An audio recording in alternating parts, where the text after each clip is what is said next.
প্রত্যেক পিতামাতার চিন্তা কিভাবে তাদের সন্তানদের মেমোরি পাওয়ার বুস্ট করা যায়। বর্তমানকালে প্রচণ্ড কম্পিটিশনের যুগে তাদের এই চিন্তা কিন্তু অস্বাভাবিক কিছু নয়, কারণ এতটাই কম্পিটিশন, কিভাবে তারা ভবিষ্যতে এগিয়ে যাবে, কিভাবে স্ট্যান্ড করবে, ভালো রেজাল্ট করবে, সেই চিন্তায় তারা কিন্তু খুব উদ্বিগ্ন থাকেন। তো আজকে আমরা জানব কিভাবে আমরা আমাদের সন্তানদের এবং সাথে সাথে নিজেদেরও মেমোরি পাওয়ার বুস্ট করা যায়। এই মেমোরি পাওয়ার বুস্ট করার জন্য কিন্তু টাকা পয়সা খরচের তেমন কোনো প্রয়োজন নেই, শুধুমাত্র সদিচ্ছার প্রয়োজন আছে। আপনার যদি সদিচ্ছা থাকে তাহলে আপনি আপনার সন্তানের এবং আপনার মেমোরি পাওয়ার বুস্ট করতে পারেন। চলুন দেখে নিই সেটি কিভাবে করা যায়। ভালো ঘুমের প্রয়োজন। মেমোরি পাওয়ার বুস্ট করতে গেলে ভালো ঘুম অবশ্যই প্রয়োজন, কারণ আমরা সারাদিনে যে ডেটা কালেক্ট করি, অর্থাৎ যে ডেটাগুলো আমাদের ব্রেন কালেক্ট করে, সেই ডেটাগুলোকে কনসলিডেশনের জন্য ভালো ঘুমের প্রয়োজন হয়। কি এই কনসলিডেশন? কনসলিডেশন হলো ডেটাগুলোকে ব্রেন একটা প্রসেস করে মেমোরিতে স্টোর করে, যাতে সেই ডেটাগুলো দীর্ঘদিন ভালো থাকে, অর্থাৎ আমাদের মনে থাকে। তো ভালো যদি ঘুম না হয়, এই কনসলিডেশন প্রসেস ব্যাহত হয়, ঠিকঠাক আর মনে থাকে না, আমরা ভুলে যেতে থাকি। তাই ভালো মেমোরি পাওয়ারের জন্য ভালো ঘুমের প্রয়োজন। এখানে কিন্তু বারবার করে উল্লেখ করছি ভালো ঘুমের প্রয়োজন। দিনে 7 থেকে 9 ঘন্টা যদি ভালো ঘুম হয়, তাহলে আমাদের মেমোরি কনসলিডেশনটা ভালো হয়, আর সেই মেমোরি দীর্ঘদিন ভালো থাকে, আমরা অনেক দিন সেগুলিকে ধরে রাখতে পারি। আপনি সারাদিনে কত ঘন্টা আপনার ঘুমের জন্য ব্যয় করেন, অবশ্যই কমেন্ট বক্সে লিখে জানান। মেমোরি পাওয়ার বুস্ট করার জন্য শরীরকে একটু নাড়াতে হবে, এক্সারসাইজ করতে হবে, মর্নিং ওয়াকে যেতে হবে, একটু দৌড়াদৌড়ি করতে হবে, যোগা করতে হবে। তাহলে কি হবে, আমাদের ব্রেনে ব্লাড সার্কুলেশন ভালো হবে।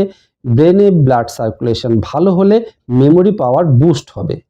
তাই প্রচণ্ড কর্মব্যস্ততার মধ্যে হলেও দিনে অন্তত 30 মিনিট আপনার এক্সারসাইজ, দৌড়াদৌড়ি বা মর্নিং ওয়াকের জন্য তুলে রাখুন। সারাদিনে প্রচুর জল পান করুন। জল যদি শরীরে কমে যায় তাহলে কিন্তু আমাদের ব্রেন ফগ হয়ে যায়, তখন আমরা ঠিকঠাক চিন্তা করতে পারি না। তাই মেমোরি পাওয়ার বাড়ানোর জন্য প্রচুর জল পানের কিন্তু প্রয়োজন আছে। রিফাইন্ড কার্বোহাইড্রেট ত্যাগ করতে হবে। এখানে রিফাইন্ড কার্বোহাইড্রেট বলতে যে সমস্ত খাবারে নিউট্রিশনাল ভ্যালু খুব কম কিন্তু ক্যালোরি বেশি, সেই সমস্ত খাবারের কথা বলছি। এই সমস্ত খাবারের মধ্যে কি আছে? ব্রেড, সাদা পাউরুটি যাকে বলা হয়, সেই ধরনের জিনিস, অর্থাৎ ময়দার তৈরি জিনিস খাওয়া বন্ধ করতে হবে। তার পরিবর্তে হোল গ্রেইন ফুড খেতে হবে, যেমন গমের আটার রুটি খান। আমরা যে পরিষ্কার চালের ভাত খাই, একদম ধবধবে সুন্দর চালের ভাত, সেই ভাতে কিন্তু ভিটামিন, মিনারেলস এগুলো খুব কম থাকে। এটিকেও আমরা রিফাইন্ড কার্বোহাইড্রেট বলবো। এছাড়াও পাস্তা, পেস্ট্রি, পিৎজা এই সমস্ত খাবার থেকে দূরে থাকতে হবে। তাছাড়াও মিষ্টি জাতীয় পানীয়, আপনারা ভালোই বুঝতে পারছেন কি ধরনের পানীয়ের কথা বলছি, এই পানীয় থেকে দূরে থাকতে হবে। লিফি ভেজিটেবলস খেতে হবে। লিফি ভেজিটেবলসের মধ্যে ভিটামিন, মিনারেলস এবং প্রচুর অ্যান্টিঅক্সিডেন্টস আছে, যা আপনাদের ব্রেন পাওয়ার অর্থাৎ মেমোরি পাওয়ারকে বাড়িয়ে দিতে সক্ষম। তাই মেমোরি পাওয়ারকে বাড়াতে গেলে জিভে লাগাম দিতে হবে, লোভ সংবরণ করতে হবে। অবশ্যই এটি আপনারা করতে পারবেন। তৈলাক্ত মাছ খেতে হবে। যে সমস্ত মাছে তেল বেশি আছে, যেমন স্যামন মাছ, ইলিশ মাছ, এই ধরনের মাছ খেতে হবে। যে সমস্ত মাছের তেল বেশি থাকে তাতে কিন্তু ওমেগা 3 ফ্যাটি অ্যাসিড থাকে। এই ওমেগা 3 ফ্যাটি অ্যাসিড আমাদের ব্রেনের স্বাস্থ্যের জন্য খুব ভালো। শারীরিক এবং মানসিক অবসাদ কমাতে হবে। মানসিক অবসাদ কমানো বললেই তো আর কমানো যায় না, চিন্তা সবার মধ্যেই আসে, কিন্তু কতগুলো প্রসেস আছে, টেকনিক আছে, সেগুলো যদি ফলো করা হয় তাহলে কিন্তু এই মানসিক অবসাদ থেকে বেরিয়ে আসা সম্ভব। মেন্টাল রিল্যাক্সেশনের জন্য যোগা করুন, মেডিটেশন করুন, ডিপ ব্রিদিং প্র্যাকটিস করুন। এগুলো করলে আস্তে আস্তে আপনার মেমোরি পাওয়ার বাড়তে থাকবে। ইট কাঠ পাথর থেকে বাইরে বেরিয়ে আসুন, প্রকৃতির কাছাকাছি থাকুন, তাহলে আপনার মেন্টাল স্ট্রেস অনেকটা কমে যাবে, আপনি অনেকটা রিল্যাক্স ফিল করবেন। যে সমস্ত জায়গাতে আপনার সুন্দর স্মৃতি আছে, যে সমস্ত জিনিসের সাথে আপনার খুব সুখকর স্মৃতি জড়িয়ে আছে, সেই সমস্ত জিনিসের সাথে থাকুন, সেই সমস্ত জায়গায় ঘুরুন।